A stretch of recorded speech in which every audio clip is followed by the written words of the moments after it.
চীন থেকে পণ্য নিয়ে এই প্রথম সরাসরি জাহাজ চলাচল শুরু হয়েছে। এমভি কোটা আঙ্গুন নামে জাহাজটি চীন থেকে পণ্য নিয়ে মাত্র 9 দিনে চট্টগ্রাম বন্দরে নোঙর করেছে।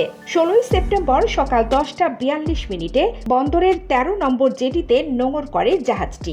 এটি বিশ্বের ব্যস্ততম সমুদ্র বন্দরের শীর্ষস্থানে থাকা পোর্ট অফ নিংবো ঝুশান থেকে 552টি কন্টেইনার নিয়ে এসেছে বলে জানিয়েছেন সংশ্লিষ্টরা। চট্টগ্রাম বন্দর কর্তৃপক্ষের সহকারী টার্মিনাল ম্যানেজার রাজীব চৌধুরী বিষয়টি নিশ্চিত করেছেন। তিনি বলেন, চায়না চিটাগাং এক্সপ্রেস সিসিই নামের এই সার্ভিসে একাধিক প্রতিষ্ঠানের মালিকানাধীন জাহাজের একটি কনসোর্টিয়াম গঠন করা হয়েছে। এই সার্ভিসের আওতায় চীনের পোর্ট অফ নিংবো ঝুশান থেকে প্রথমবারের মতো আমদানিকৃত পণ্য নিয়ে মাত্র 9 দিনের মাথায় চট্টগ্রাম বন্দরে এসেছে এমভি কোটা আঙ্গুন নামের একটি ভেসেল।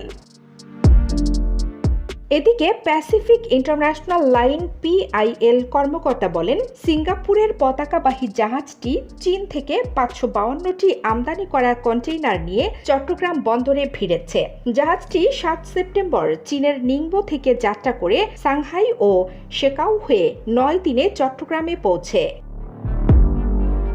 তিনি জানান, আগে চীন থেকে চট্টগ্রাম বন্দরে জাহাজ আসতে 20 থেকে 25 দিন সময় লাগত।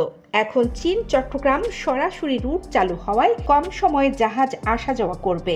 এতে চীনের সঙ্গে আমাদের বাণিজ্যিক উন্নতি ঘটবে।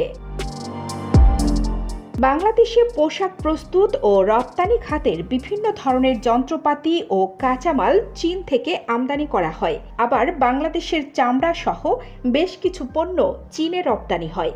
এসব পণ্য আমদানি ও রপ্তানিতে সিঙ্গাপুর, মালয়েশিয়া কিংবা কলম্বো হয়েই চীন চট্টগ্রাম বন্দরে পণ্য আনয়ন করে। এতে মাদার ভেসেলে থেকে ফিডার ভেসেল ব্যবহার ও অন্য বন্দরে হয়ে আসার কারণে এর ট্রান্সশিপমেন্টের সময় ও ব্যয় দুটি বেশি হয়। এ নিয়ে শিপিং এজেন্ট অ্যাসোসিয়েশনের সভাপতি সৈয়দ মোহাম্মদ আরিফ বলেন, চীন থেকে বাংলাদেশে প্রচুর পণ্য আমদানি করা হয়, তাই চীন চট্টগ্রাম রুটে সরাসরি জাহাজ পরিচালনা করাটা বেশ সম্ভাবনাময় একটি বিষয়। তবে নিয়মিত জাহাজ চলাচল অব্যাহত রাখা না গেলে এই রুটটি টিকিয়ে রাখা কঠিন হয়ে যাবে।